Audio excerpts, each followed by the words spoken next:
Hey everyone, and welcome to Big Red Homestead. I'm Josh, that's Caleb, and today we are talking about a big time hire by Nebraska, locking up a new official quarterbacks coach. And so today we're peeling back the curtain, trying to figure out the real impact that Glenn Thomas is going to have on Dylan Raiola, and really dig up the impact that he had on Matt Ryan, PJ Walker in his history, and what we can expect moving forward, and whether or not Matt Rhule made the right decision or just the easy decision with Glenn Thomas. We're gonna have a fun one today. Caleb, how you doing? I'm doing good. You know, Nebraska desperately needed a shakeup in the offense from last season.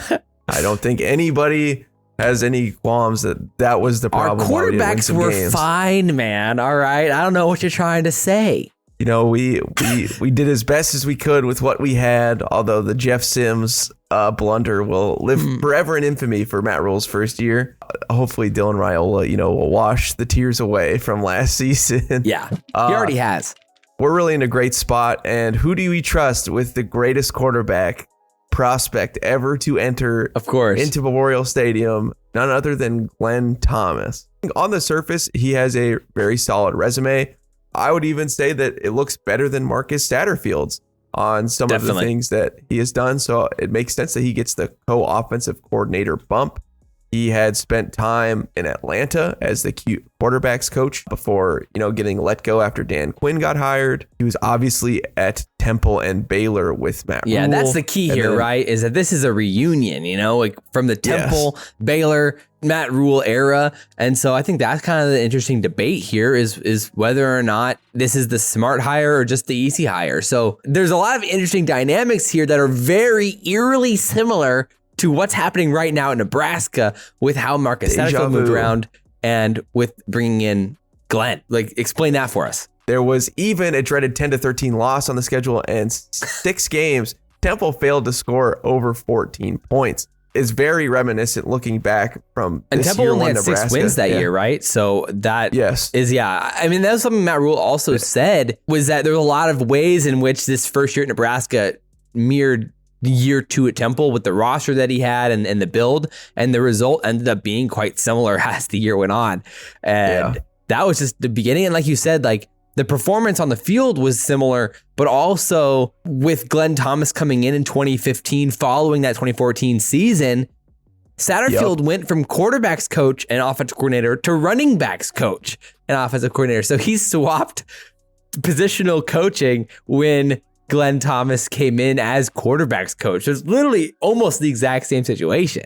Yeah, and we see a very similar turnover ratio too. When Satterfield was the QB coach, OC, and quarterback with Walker, more picks than there are passing touchdowns. Oh, yeah. It's all very reminiscent when you add up, our quarterbacks on what happened this year. It's very similar. And then, so the hope is that this next year looks more like the Glenn Thomas year, where the offense scores, over 20 points each game. I think that that's a high probability. And obviously PJ Walker too, he gets a bump as well and throws less picks, more touchdowns.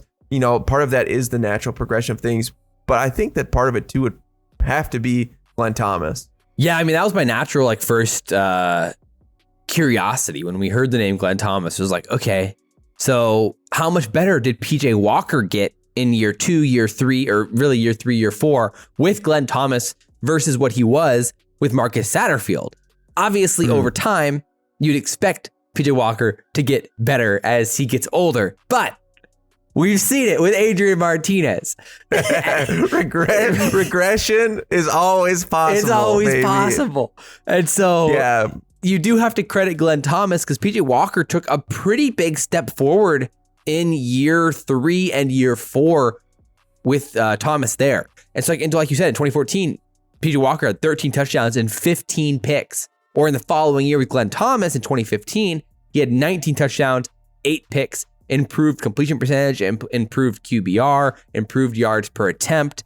And so the offense, the passing game especially, worked a lot better. And that was actually shown overall in the passing stats, because they went from 75th in passing efficiency to 40th in passing efficiency. And they went from 72nd in passing yards per completion to 15th in passing yards per completion. So some pretty big jump ups there in 2015 to 2016 as well. And that was with Glenn Thomas moving from just quarterbacks coach to co-offensive coordinator.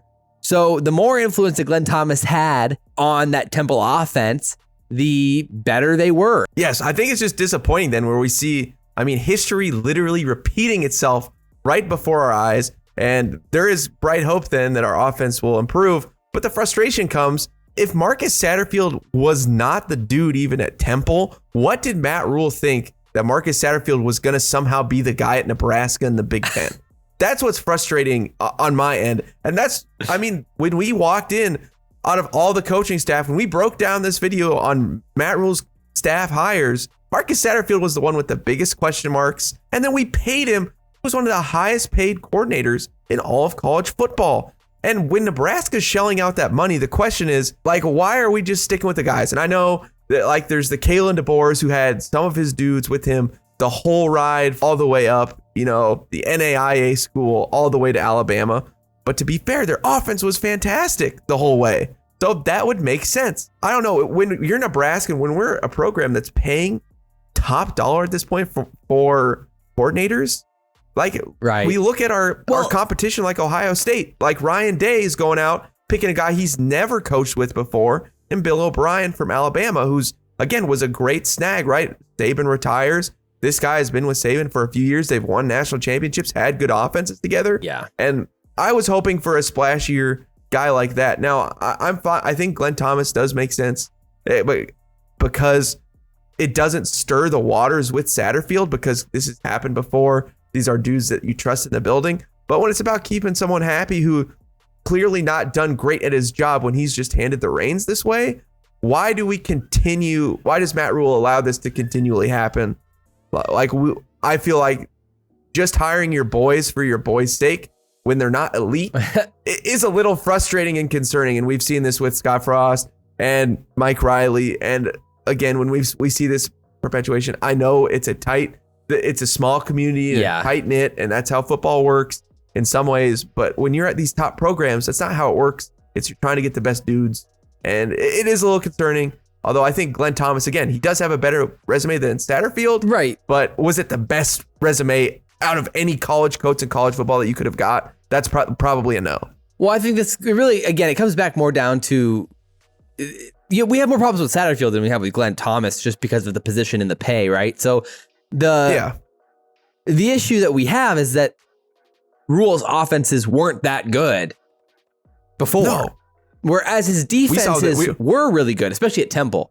And at Baylor, obviously, the offense was solid, of course. And at the end of the day, you saw it translate from Temple to Baylor into a Power 5 team. So it is more validated than Scott Frost. And I think Husker fans do have some PTSD of Frost just bringing his boys. Yes. Like you said, that was not tested in the Power 5. And so after time, if it didn't work, you had to cut ties quick, and Frost didn't. And so that was a mistake for sure. I think Rhule has a little bit more of the, more validity considering it already worked at Baylor. He's one step ahead of Frost in that regard. So that is something to play here. But when it comes to Glenn Thomas, it's interesting with him because even back at the Falcons, he was there for Matt Ryan's entire career. Even before, a lot of people give Kyle Shanahan the credit for turning Matt Ryan into this MVP. But at the end of the day, what's interesting is you go look at it, Matt Ryan had his huge leg up, and when he really leveled up was 2012, the first year his breakout that Glenn Thomas was there. So that's quite interesting, I think, and probably part of why Glenn Thomas's career continued to progress. If you go look at his recent performances with UNLV and Arizona State, there's some interesting stuff there.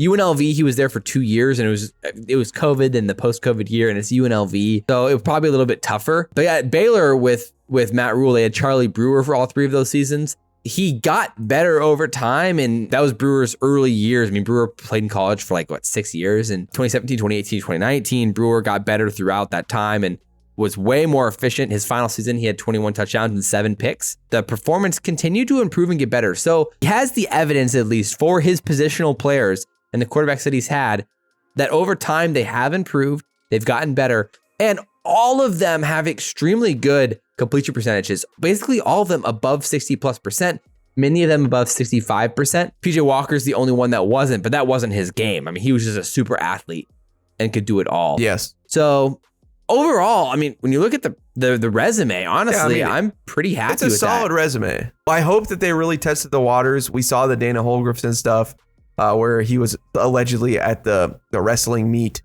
I hope that Matt Rhule explored all options before hiring. And if that's the case and you still end up on your guy, like at least we tried something, and that's better than nothing. I think you're right. I think it's more the Marcus Satterfield thing still doesn't feel right. Isn't it a little bit of a demotion? Because you go from, like you're the OC. So now you have a co-OC. Obviously, a lot of other schools do things like this as well. So it's not like it's like this horrible sign. Bottom line here is, do you think that this hire says anything about Rhule's trust in Satterfield? And bottom line, do you think Rhule made the right hire or the easy hire? You kind of hinted at it, but what's your like actual thought? I mean, I don't think it's a bad hire by any means. I think obviously I'll give Glenn Thomas the full benefit of the doubt, and I get it. You bring in your best prospect ever. You want somebody that you think that you can trust in Glenn Thomas. So I understand. Like the reality is this is a make or break hire for Matt Rhule. Yeah, it's gonna decide everything. Dylan Raiola needs to hit. We sold out for him, keeping his uncle on staff for the O-line. Coincidence? We have recruited him hard. No coincidence here. We've recruited him hard. So I get that he went with this guy, but it does seem like the convenient hire. But again, I'm more excited about him than I would have been about Satterfield. Like when you compare resumes, you'd much rather hire Glenn Thomas, I think. Yeah, for the position. Yeah, I totally agree with you. The glove fits here. It's just that Satterfield's kind of more of the problem. Would you have rather had Dana Holgorsen though? Again, for me, I like new and different ideas, and you could have still maybe even got Glenn. Again, you could have fired Satterfield, hired Holgorsen, and hired hired Glenn Thomas. You could have done both. Like that was clear. Like we needed a QB coach. That was still a position. I mean, Thomas was just an offensive assistant at the Steelers this last year. He's kind of moved around. So you could have just made him passing game coordinator and QB coach. That'd be my dream scenario if that's the case. You could hire the dude that you trust in QB that knows your offense that you could put in and put in place. And you could get somebody with fresh ideas. You can transform your identity. And again, I would have been very happy to find somebody who's more of a hot name than Glenn Thomas. But I'm happy that Glenn's on the staff. Don't get me wrong, but I think it's the easier thing to do. Yeah, I mean, at the end of the day, like maybe Dana was feeling like he was overqualified for the role at this point, considering he was West Virginia's head coach, then Houston's head coach for the last 13 years.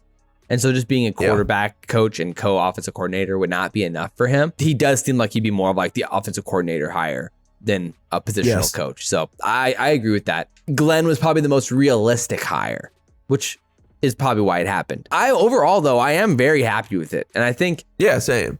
Versus not hiring anyone or keeping it how it was before, this is a definitive upgrade and way better for Dylan Raiola, considering you have an NFL veteran positional coach for Dylan, who's worked with a potential fringe Hall of Famer like Matt Ryan for almost 8 years, or for 6 years, considering how he was there for Matt Ryan's beginning of his career. At the least an NFL MVP. Yeah, and so, I think overall, long story short, it's a really solid hire and one that increases Dylan Raiola's odds versus what it was before of being fulfilling the potential that he has as a 5-star, as we talked about in our last video, for 5-star quarterbacks. So the only other thing to mention here was that there were 4 other slight changes to the staff.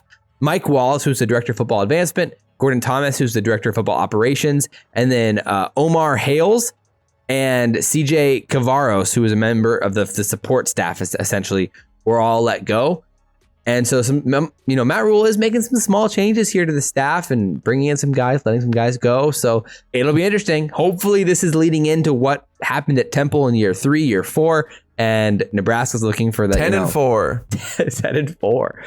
I mean, yeah, exactly. Guaranteed. Now we're talking. The Cornies is happening next week. We were going to do it this week, but then this news happened, so we pushed it back.